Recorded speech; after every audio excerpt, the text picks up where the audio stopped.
everybody. Welcome to the Moms on a Mission podcast. I'm your host, Miriam Shaw. It's great to have you here. Happy New Year. I don't know about you, but I have a few New Year's resolutions. I don't know if y'all set those, but I do. And my very first one was when I was 28 years old, and it was to floss my teeth. And you'll be glad to know I'm still doing that to this day. So, welcome. I have two amazing guests. I cannot wait for you to hear this conversation because a lot of times we talk about freedoms in America, amendments, freedom of speech, all these things.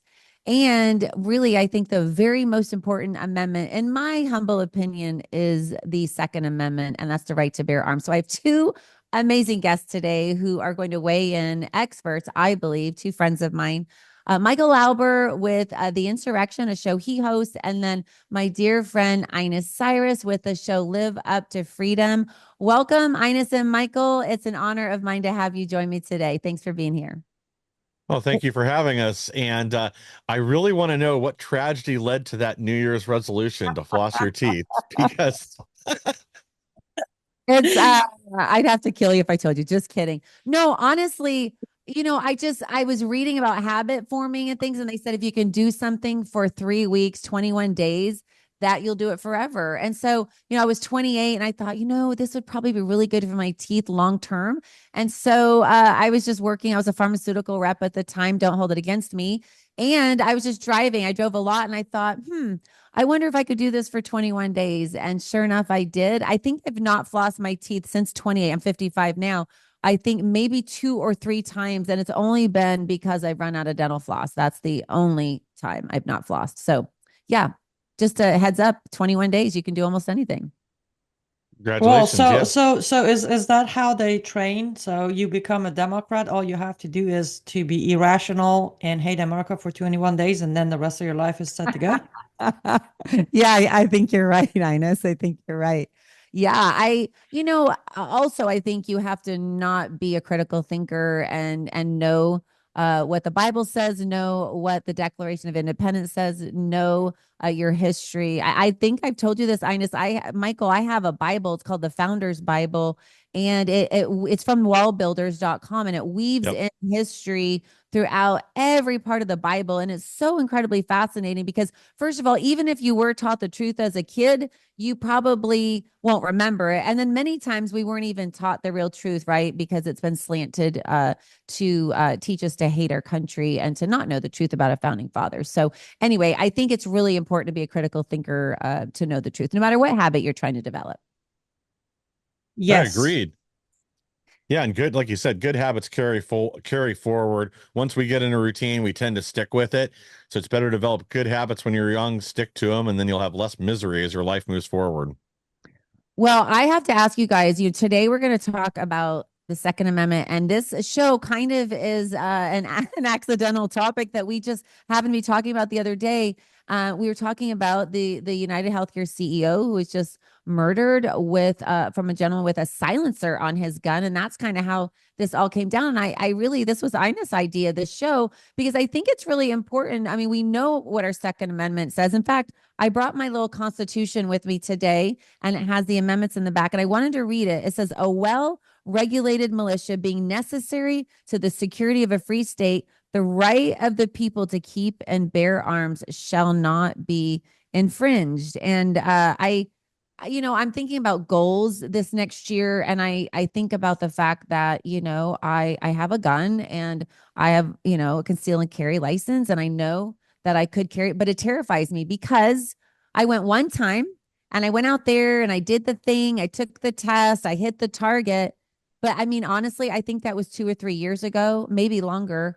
And I thought about bringing my gun today, with no ammo in it and just holding, I'm showing it. But even that terrified me because I was like, okay, first of all, where is it? And then I thought, this is ridiculous. I'm licensed, but I don't even know how to stink and use this thing.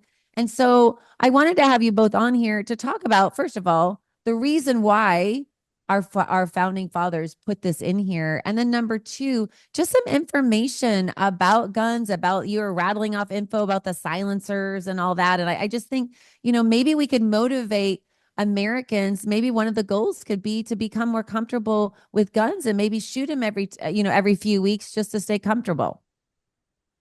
Yeah, and I think that's really important. Like I go out to a public gun range at least once a month and practice, even if it's just for a few hours, just to make sure like I stay consistent, especially with a handgun, because that's what I'm going to carry, all the time when I leave the house. It's always on me, and that would be most likely, if I were to use a weapon. In self-defense, it would most likely be a handgun. So I want to be able to perform all the time with that. And I do some practicing here. But even if it's just like with an airsoft gun or something simple like that, like you can take out to your backyard anywhere, set up a few targets, at least it gets you in practice. I know there are some people that will disagree there that don't think it's the same, but it's still the same idea, especially if you're practicing, short distances, 21 feet. It's something you can do anywhere. I mean, you can do it in your apartment, in your house, wherever, with like an airsoft gun. But getting out to the range, getting practice is key, because it is something that hopefully you never need to use. But in the event you do need to use a weapon to defend yourself, you need to be confident and able to go through the actions. Basically on muscle memory, because I mean, your life or someone else's could depend on it. Yeah, Ines, what do you think about that? Agreed. And let me try to follow your polite steps real quick. Happy New Year to all the audience of Mission Moms on a Mission.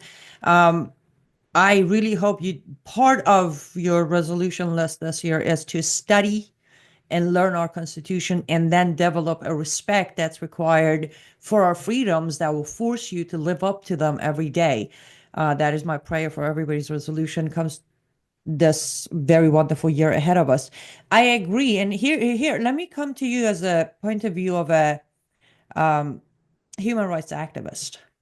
There are so many arguments. I'm sure we're going to touch on them as to why we even have Second Amendment. But one of the points is self-defense or protecting a third party. And as Michael said, sometimes, yes, it does depend, your life or somebody else's life depend on your practice. And I didn't know this myself until after, repeatedly practicing that when it comes to guns don't kill people, by the way. Just a side note. Those who use guns can manage to kill people. Right? Who would have thought? But when it comes to guns, and I want to put a disclaimer out, Michael knows, I myself, I'm the person who's going to take my knife into a gunfight. I'm a knife person myself. But when I learned what I learned about guns is it's the matter of a split second. That muscle memory Michael's talking about isn't just about aiming and shooting, even drawing. If your enemy draws faster than you draw, you're done. Yeah. So the whole 9 yard needs to be covered. Here's the crazy thing. You might find me at home with my gun on me, just practicing draw. I'm not even practicing aim or shoot. I'm just making sure that where I conceal my weapon is comfortable enough, reachable enough, accessible enough that I can draw as fast as there is possible way to draw my weapon. Now, I'm a woman. We love America, but every country has its own flaws. And in America, women who leave alone are more targeted. I'm an activist. I got 12 bounties on my head. You put all of that together, every split second counts. And that's where I kind of go to bed, kind of sleep easier knowing I keep up with my practice from A to Z of it.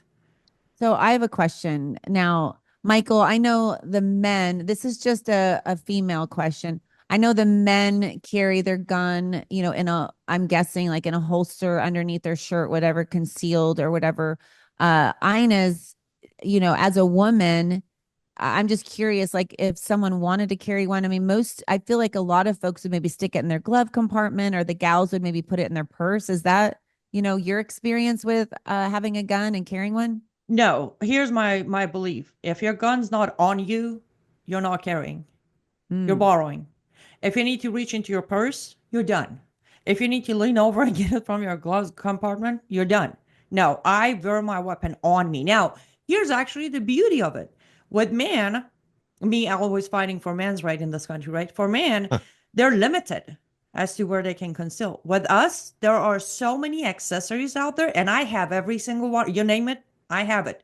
You watch me on a stage of any speaking engagement, my weapon is on me. You don't see it because they make fantastic uh, uh, accessories for female to conceal their weapon. Mm-hmm. So no, mine is on my again.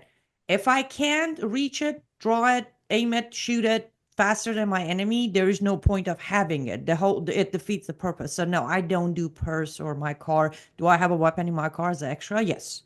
Okay. But my personal carry weapon is always on me. Even if I'm just taking my trash out, I have my weapon on me. I Yeah, don't, Wow. and there are some good options for women to carry, like Annie said. Like I have an ex-girlfriend that like her personal favorite was a holster they sell called a flashbang. It actually like attaches to your bra, and it's easy to draw from under your shirt. There's also belly bands. It's another a lot of women that carry will use those. Or Jay, she also liked wearing skirts all the time, so she had a couple of like garter belt holsters. Um, so that's like an easy option. Or if you're just wearing like jeans and a t-shirt or something like that, wearing a regular like inside the pants holster like I use, even as a woman, is very easy. They make plenty of them that are comfortable, that are lined with neoprene or leather, so you don't feel it. And you can put it on your hip or like appendix carry or just wherever you feel comfortable. But yeah, having it on your body, I think is important. Like having it in a purse or in a bag or something like that. One, that's something that gets separated from you very easily, and two, it's not a lot of them are not easy to draw from, including ones that are supposed to be designed for it, like a lot of the purses that are designed to conceal, that have a magnetic closure that runs vertical along the side for you to reach in and out. Um, I used to teach some CCW classes on the side when I still lived in Florida with a guy that was a state trooper down there. And one of the things that we did there was have people practice on the firing line, drawing and shooting. And a lot of the women that were pulling from from a purse holster had difficulty getting the firearm out quick and then getting it on target, just because you're dealing with something that's not attached to you. It's not as easy to draw from. yes, and let Man, me add something of a update or upgrade into a female setup. Now you can, for those of you who like to wear skirts or dresses, now literally just look up female conceal shorts. It's a very short short that has an actual pocket inside the inner thigh that your weapon can fit in there comfortably, and the short won't show from underneath your dress unless you're wearing, you know, Yeah. different type of dress. Otherwise, that's an upgrade that started about 3 years ago. I want to say that now they're very affordable and they last forever, and you don't have to worry about that feeling of what if it start rolling down my leg, whatever. It's an actual short, keeping oh your weapon wow. in place. I love that. And no, Well, they don't pay me to promote them. oh my gosh, that's awesome. Well, Michael, so as we were talking the other day, you were talking about, I was asking about silencers, and then we started talking about all sorts of guns, different types of guns. So for someone listening, it's like, okay, I'm not going to floss my teeth every day for my New Year's resolution, but I will learn how to use a gun and I will commit to go practice because the Second Amendment, folks died and were tortured for us to even have this freedom to be able to carry a gun and to protect ourselves. It's a big, big deal. And so I know my husband helped me pick out a gun. I was just wondering, Aynaz and Michael, is there a different type of gun you would recommend for a female than for a male, like from a weight perspective, easy to pull the trigger, to load and all of that? Well, they do make some that are geared towards women or somebody, that's more elderly or whatever. But honestly, it's like whatever you're comfortable with. They make, variety of sizes. I wouldn't recommend, unless you really feel like you can't, carrying anything that's smaller than a 380, because you do want it to have enough stopping power to bring down a target. Like personally, like I carry a 9mm loaded with plus P ammunition, so that's an uploaded cartridge. It has a little bit more energy on it because in the event that I have to use it, I want to make sure that the threat is dealt with immediately. I don't want to have to empty a magazine into somebody to get them to stop. Um, one to two rounds on body center mass should be enough to make them hit the deck. But yeah, for a woman, there's I think it's Smith and Wesson makes a series of their M&P pistols, I believe, that has lightened springs, so they're easier to cock, easier to deal with.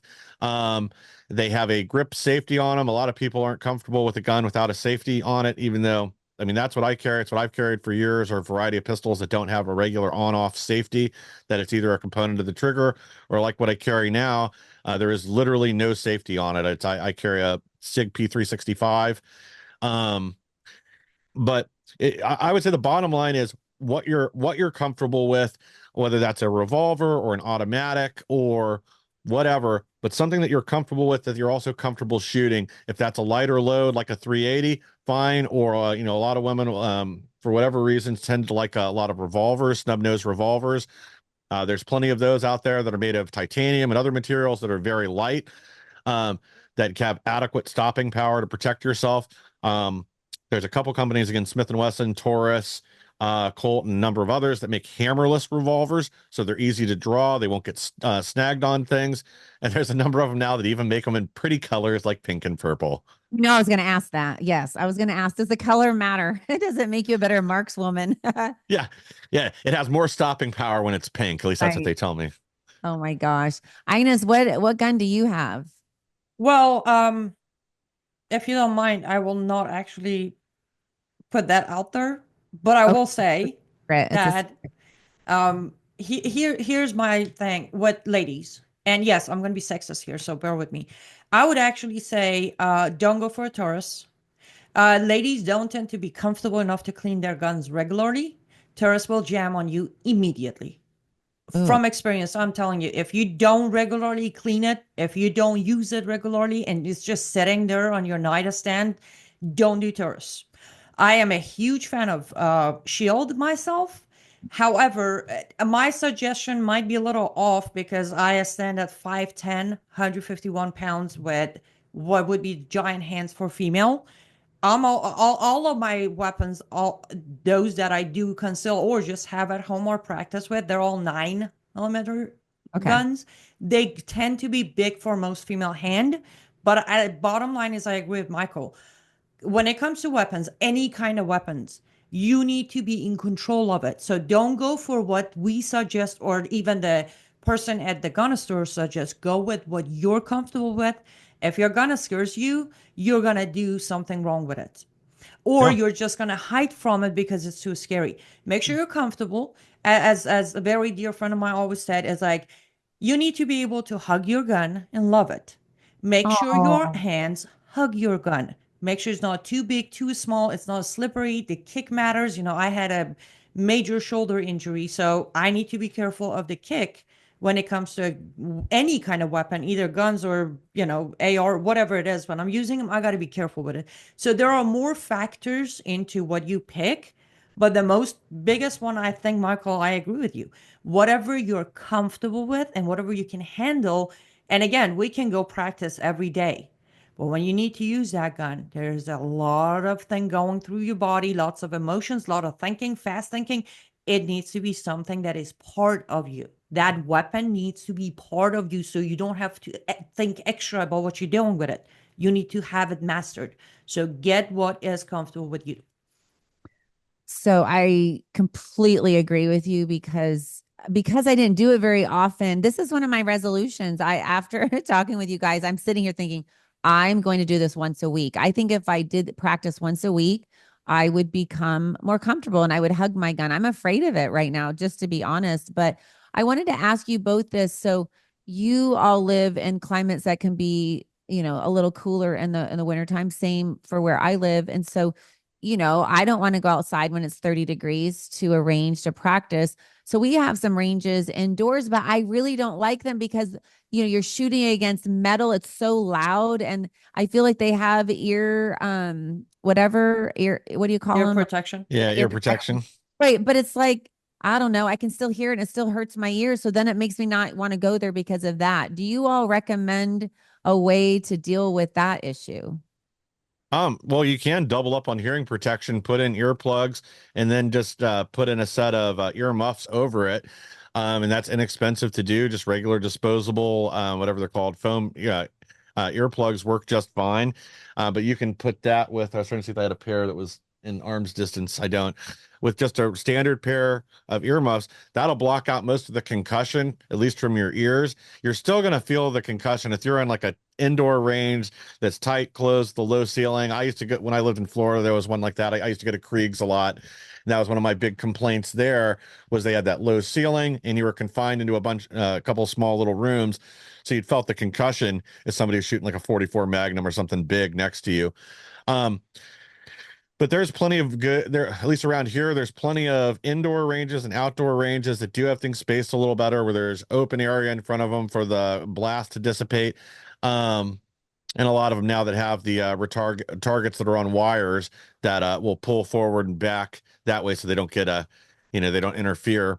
And then you can kind of set the distance yourself too. But yeah, just find a place that you're comfortable, and getting out even. Maybe once a week is good till you get to the point where you're comfortable with it. But I would say just for maintenance, at least getting out once a month, spending a half an hour, maybe just putting a couple boxes of ammo down range. It'll keep your confidence up too in case you do need to use the firearm, but it'll also get you used to the kickback and everything else, the dealing with the recoil. And that's really what's important, is staying on top of things like that. Agreed. I And actually, I have, because my ear issue, long list of issues. Being legally deaf on my right ear, I need to stay away from vibration or very loud noises. So again, simply, I got this on Amazon. They actually have adjustable ear protections now, Miriam. It oh literally comes with a little button that you can adjust how much of coverage you need. You can honestly, I blasted all the way to maximum protection, and I barely hear anything. Barely oh hear my anything. gosh, that's Uh, great. You can get those. Again, it is a little pricey, but it's a matter of my health. It's either picking between shooting or being, keeping my ear in safe mode. So it's worth the money spending. It is over close to $300. But again, you buy it once. It's not like you need it every week. Another thing I want to suggest coming now, this is not so much of public knowledge, but guns were actually my fear, Miriam. I would see a gun and I would freeze and I would like literally cry and pass out. One of the ways I got to not only get over my fear and become, familiar with different weapons.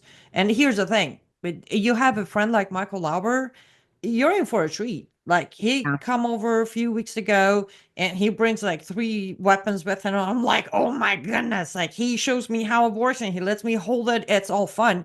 I have got to this point. One of the reasons was Miriam, again, I didn't even go to a shooting range for a long time. I had Mm. the weapon, but I didn't have bullets for it.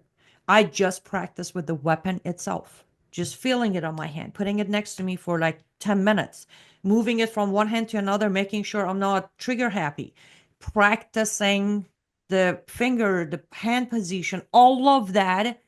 When I mastered that, when I was able to grab a weapon and hold it safely, even if it didn't have a safety on it, be comfortable that I'm not going to just pull the trigger or do something wrong with it. Then I started shooting for real. Took me a good 6, 7 months of just getting there to where I could look at a weapon and say, I can handle this without harming myself or others. That So is you can always do that at home. yeah. Unload your weapon, hold it, position it, get your body language. Because I don't know, Michael, I might be wrong, but correct me if I am. For me, each different weapon, I have a different body language with it. Even how I stand with that weapon is different. Yeah, it's kind of, you develop a, they call it manual of arms, like how you operate each firearm.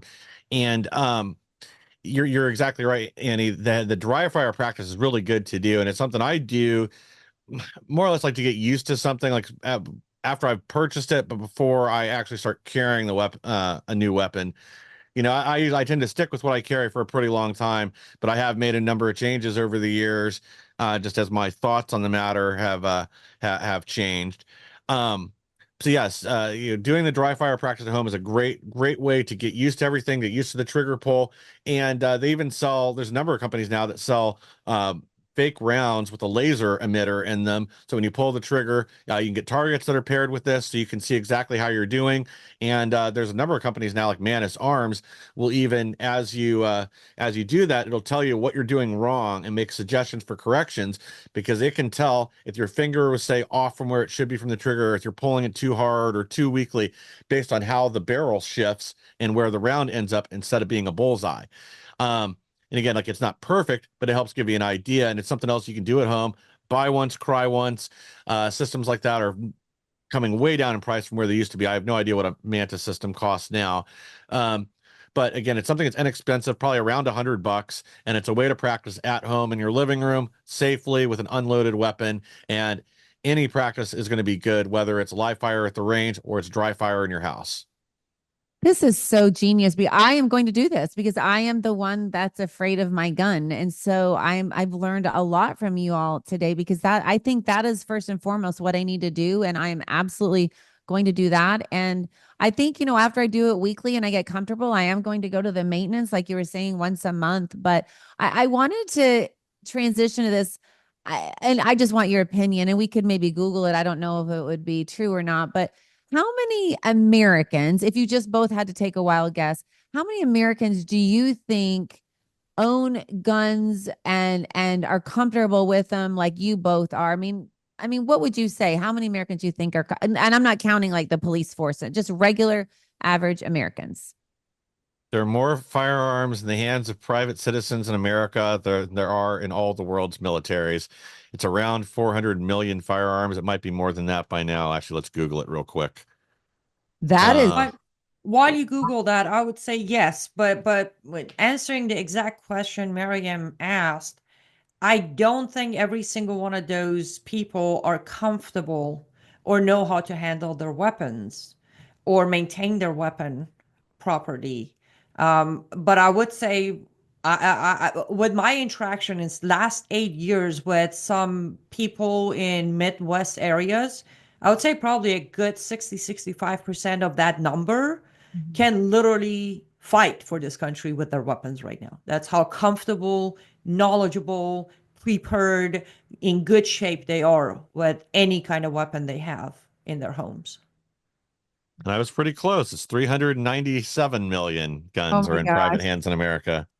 Wow. Wow. That's fantastic. I think just in my sample size is probably not, really accurate as it relates to the entire nation, but I just think of people in my immediate circle, women in particular, and I don't think most people in my immediate circle would feel comfortable shooting a gun. And so this is what I want to finish with today because now we've heard about this. I would love for you both to weigh in on why we have our Second Amendment, and do you feel it is the most important amendment of all of our amendments? Coming from, I'm going to go down history here. Here we go. Coming from Iran, I think the reason we do have the Second Amendment is because our founding fathers had the utmost most respect for we the people. They valued our lives, they valued our freedoms, and they valued our authority over the government of this country. Therefore, they allowed us to have the Second Amendment. So when it comes down to our life, our freedoms, and our values, we would have what is needed to protect our lives, our freedoms, and our values, because that's exactly how the Iran that was known to be the mini America came to what it is today, because the previous kingdom did not value the freedoms, nor did they ever think they could be removed. Therefore, they let their people unarmed to be conquered easily. That's why I think we have the Second Amendment. Do I think it is the most important one? I would say it's the second most important. I still believe our freedom of speech is the most important. The second most important, definitely Second Amendment. Well, we How agree there. I would also say it is the second most important amendment. That the first, the freedom of speech, the right to assembly, those are more important. Being able to air our grievances. However, when the First Amendment fails, that's why we have the second. And right. the founding fathers, they had a direct reasons for including that in the Constitution. They understood the importance. One of the last things the king did, as they could begin to smell the rebellion here, that people were tired of the king's interference in our daily lives in taxation. Yeah, it was they tried to outlaw firearms and strip the colonists of their firearms. Well, they knew that couldn't stand, and they knew an armed and independent people could defend themselves. And it's worked out to our benefit, going even into modern times. Uh, Mao Zedong said, you could never invade America because there'd be a shotgun behind every blade of grass. Um, the American people are the largest armed army on earth. Like I said previously, the 400 million firearms are owned by private citizens in America. Most gun owners have multiple firearms. and they know how to use them. That's much larger than any army on earth. And as we saw in Iraq and Afghanistan, you don't need an F-15. You don't need high explosive ordnance or ICBMs. You can hem down any country on earth with simple insurgent combat, because at the end of the day, they need boots on the ground to control territory. And no foreign invader will ever be able to get a real foothold here in America. Not to say they couldn't, take a beachhead or something like that. But when you're dealing with that large of an armed and trained population with so-called weapons of war, it's hard to overtake a country like that. And I think it does work out in our best interest. We certainly want to keep that, because it also the reason for the Second Amendment is to defend against tyranny, whether it comes from abroad or whether it comes from within our own nation. And I think that became very evident, the importance of the Second Amendment during COVID, as we saw the oppression in Australia and England and other countries, and in some level here in the U.S. But it never got totally out of control here, because at the end of the day, we are armed. And if things get too bad, well, things don't work at the if the soapbox and the and the ballot box have failed us, we still have the cartridge box. Yes, I love that. And that's why, I mean, I agree with you both. Obviously, I think the First Amendment is the most important, but I think the second, if we had to pick one, I feel like we can't back up the First Amendment without the second. And so that's why I feel like the second is most important, because we lose that, and we lose our right to bear arms. You can kiss your First Amendment goodbye, because they can just shut you down and you can't do anything about it. So that's why I have that opinion. But I did want to ask you guys this. So, I recently heard somebody say this. Somebody on the left said, yes, I'm for the Second Amendment. I'm for, the right to bear arms. But let's be honest, we don't need silencers. So, regular American citizens, that's kind of, nefarious, right? Someone who's going to use a silencer. And then secondly, this person said that, not only do we not need silencers, but we don't need, AK-47s, things that really you would need in the military, or somebody who is up to nefarious business would be using, that's just not necessary for the average American to have. And so why not ban the silencers and these, types of guns? What would you say to that, Michael? Well, first of all, like, silencers are more freely available in almost every other country than they are in the U.S. They got put on the NFA list because of mob movies. People thinking that people ran around putting hits on people and used these things. It's going back to the 40s, and because people were using them to illegally hunt animals out of season and on other people's property. They had a big problem with poachers using them, because they used to be more widely available. But they don't work like they do in the movies. They don't work like people think they do. A silencer only makes a gun quiet if you think a jackhammer is quiet. They still get it down to about just under 140 decibels with most of them, which is just barely where it won't do hearing damage. Now there are some, like a suppressed 22 fired with subsonic ammunition. That'll be really quiet. That'll sound like a nail gun.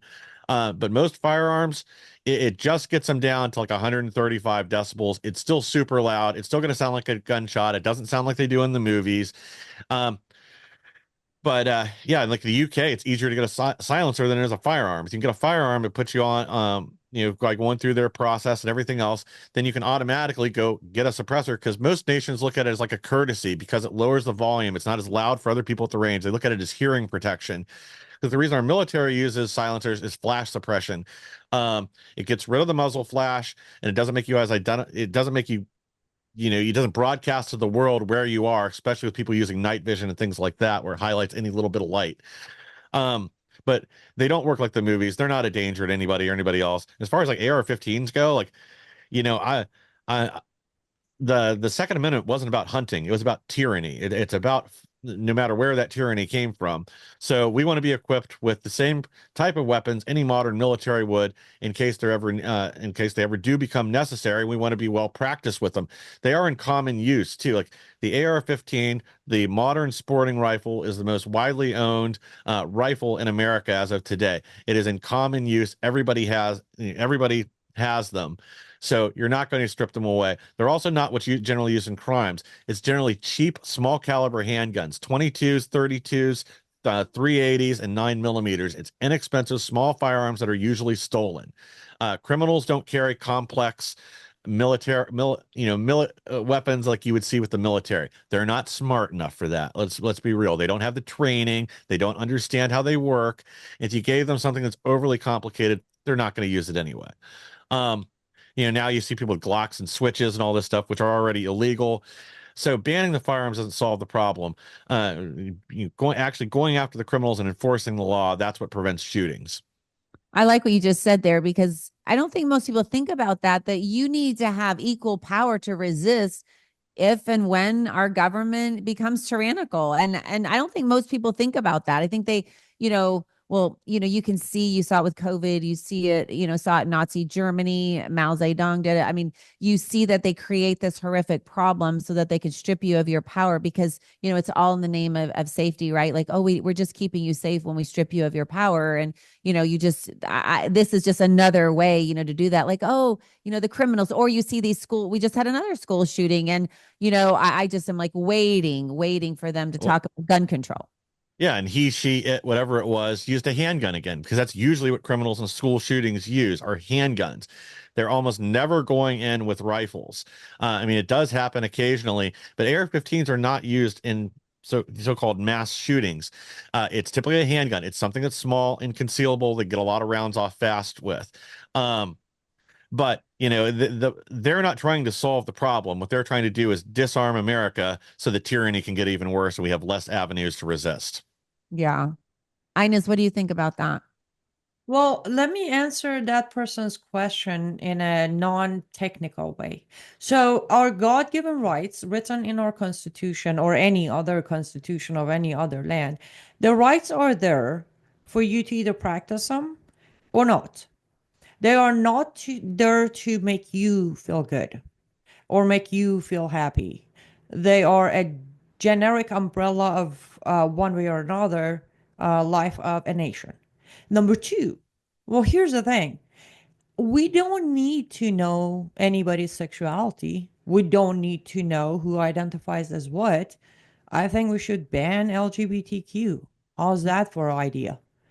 It's not about what we need, you know, it's about what we want. And the Second Amendment has allowed people like me, like you, like Michael, like many other Americans, it has allowed us to want to be prepared. Mm-hmm. And it is allowing a lot of people to want to have nothing to do with it. The fact that this person even phrases it as we don't need, there are a lot of things we don't need in life. And guess what? We still do them, we still buy them, we still go with them.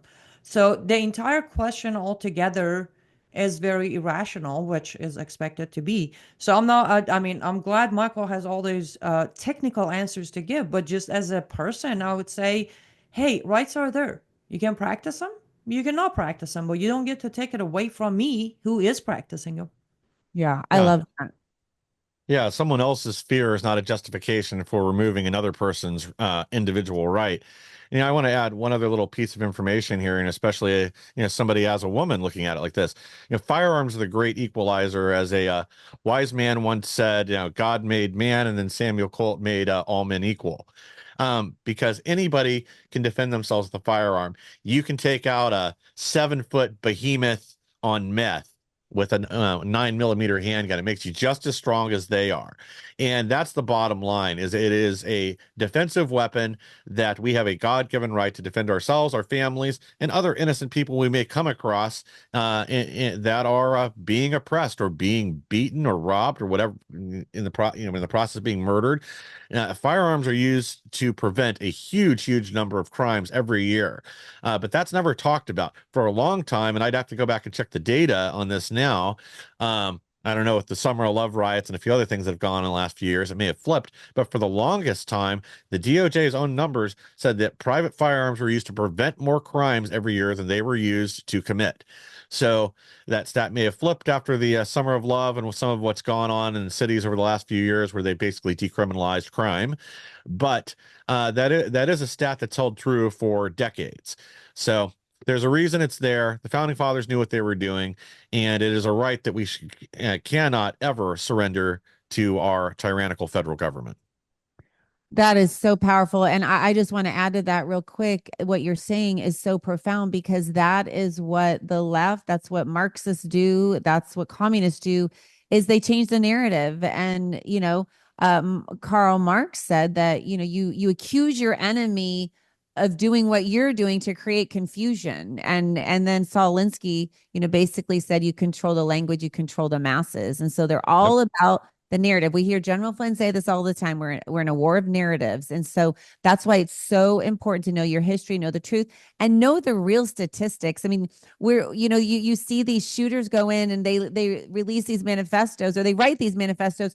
But if the manifesto does not line up with the current narrative and it doesn't advance the radical left agenda, they try to hide it, right? Because it's not the narrative. So I think it's so important to learn these statistics and to know the truth. So, and the Bible, if you're a believing Christian, the Bible says, the truth and the truth will set you free. So I believe that applies to the word of God and it applies to, what's happening just nationally and in the real world. So, If both I of you, could, oh, go ahead, Aynaz, go if ahead. I could just add something to being the level-headed person I am. Now, I do want to put a note out there. What me, Michael, and Miriam are talking about as our God-given rights, but I also want you to remember freedoms come with responsibility, Yes. including Second Amendment. Yes, it is your freedom, but you need to take it serious. As we emphasized on, you need to know your weapon. You need to get comfortable with it. You need to be in control of it. We are not sitting here saying, oh, it's your Second Amendment, go get a gun, and then not know how to use it. That is not what we're saying. We are asking you to practice your God given rights, all of them, but also be responsible and accountable when it comes to practicing your rights and your freedoms. Because if you practicing your rights ends up harming another human being or yourself, then it's not you practicing your rights. It's basically you taking advantage of your rights. That's all I wanted to put Agreed. out there. I love that. I love that because, we know this is our Second Amendment. We hear it all the time, but do we even have a gun? Do we know how to use it? And so I'm Well, committing. Miriam, it also applies to other freedoms. Listen, everybody's familiar with freedom of speech, but then sometimes they forget that freedom of speech doesn't allow you to make threats toward my life because they didn't understand it, they didn't practice it, they didn't grasp the idea of what freedom of speech means. So it apply the confusion and misunderstanding and not having a proper grasp of every. That's why I started saying, please read the Constitution. It's every freedom we have, every rights we have, we need to understand it before we practice it without bias, without listening to mainstream or alternative media, anybody. Go study it and understand it for yourself. Then you can be held accountable while practicing your rights and freedoms. And you can educate your family and friends. And I think it's so important. We look at what's happening in the nation, even in the world, and we're like, oh man, it's getting so bad out there. But like General Flynn says, local action makes a national impact. I mean, you are teaching your children by educating yourself. And you better believe when I go home tonight, I'm going to ask my husband to find my gun, make sure there's no ammo, and I'm going to leave it out and I'm going to hold it and I'm going to do exactly what you said. I'm going to do that for a few weeks before I start my New Year's resolution and go to the gun range every week to get comfortable. I think this amendment is that important, and all of them are important. But start somewhere, right? I mean, we need to do what we can do, and then allow God to protect us. And Psalm 91 talks about Him protecting us. But God is a God of multiplication, and we have to do what we can do for Him to have something to multiply, right? So I just want to say thank you both for joining me today. Thank you for your wisdom, for your knowledge, just on our Constitution, on our country, and about guns and our Second Amendment. Aynaz, Cyrus, and Michael Lauber, thank you. Tell us where everybody can find Live Up to Freedom, Aynaz, and then the insurrection, Michael. The easiest way, liveuptofreedom.com. That's liveuptofreedom.com is where you can find everything, social media links, videos, articles, anything that's going on with me. You can find them on liveuptofreedom.com. And you can join the insurrection at 11 a.m. Eastern, Monday through Friday here on Patriot TV. And you can follow me on Twitter if you get really bored at Real Mike Lauber. And I don't know, maybe I'll post something interesting on there one day. Yeah, I think it's pretty entertaining from the last time I was checking it out. So yes, you do want to follow him on X for sure. So thank you both for joining me. Thank you for your patriotism and for educating myself and others today. And God bless you both and Happy New Year. Happy Thank New you for Year. having Thank us. you. And next time we make it down your way, we'll take you out to the range. Yes, I would love that. Thank you. God bless you both. And y'all heard it. I want to know what your New Year's resolution is. I want you to join me. Get a gun, find your husband, find somebody who has one and go purchase one and join me in becoming more comfortable with this and maintaining our Second Amendment. We have to be responsible, and at least we can start there. Another way we can fight tyranny is with our money and our choices there. I know that, we just think the dollar is going to be around forever, but you know what? That's called a fiat currency. There is not one fiat currency that's ever lasted the test of time, but what has is gold and silver. And I just became an outside broker for Miles Franklin. They're one of the biggest and best in the industry. They've been around for 34 years. They have not, get this, they've not had one customer complaint with the Better Business Bureau in 34 years. And they just surpassed 10 billion. That's right. Billion with a B in sales. So join me. I order silver every 2 weeks. It's not a ton. I know we don't all have a ton of money just lying around, but start getting real money, real gold and silver in your home, or if you want to put it in a vault or at a bank, but have it, because let's just be honest. The government says the green dollar bill has value. Do we believe the government about anything else after COVID and all these other lies? No, we don't. So give me a call, email me, call me, and at least start educating yourself. That can be another one of your New Year's resolutions, is to start buying some gold and silver today. So give me a call and let's make that happen. And God bless you. Thank you guys so much for listening, and Happy New Year.